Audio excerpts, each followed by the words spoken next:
million for the rehabilitation of Nigerians with disabilities. A group has called on the federal government to use the recently repatriated $322 million late General Sani Abacha loot to make life better for people with disabilities in Nigeria. The government had announced plans to distribute the money among the poorest Nigerians. But the Center for Citizens with Disabilities, CCD, believes the federal government should invest the money in the rehabilitation of persons with disabilities who represent some of the poorest people in the society. The executive director of CCD, David Anyale, said PWDs have suffered a lot of injustice over the years, with successive administrations in the country unwilling to improve their living conditions. You are aware that recently the federal government of Nigeria, in their own exuberance and propose activities, indicated that they want to share $322.5 million recovered from the Abacha fund to poor Nigerians. And we are asking, when did this data was collected by the state? How did they collect the data?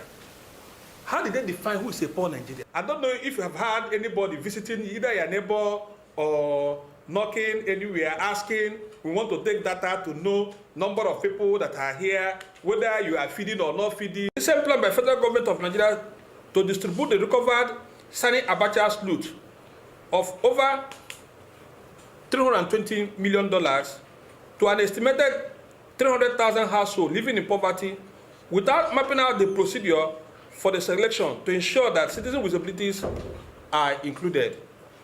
CCD fears that more than 25 million Nigerians with disabilities, who are the most vulnerable of the vulnerable social groups, with more than 80% of them living in rural areas with minimal access to social infrastructures, will be left behind. The CCD also has raised concerns on the present state of the nation as it relates to citizens with disabilities, as it concerns their security, economic empowerment, and the upcoming general elections, among others. We are also promoting equal voting access and political participation of PWDs in Ekiti and Osun State.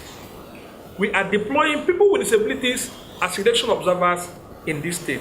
In fact, INEC accredited our organization as one of election observers for the election. But beyond that also, we did same in Anambra, in Ondo, Enugu, Edo, and Lagos State in the past. Our correspondent reports that the group frowned at the state of corruption in Nigeria, which it says has made government officials unaccountable to citizens. It said corruption has led to high rates of poverty. Deepening inequality is also deepening in the country.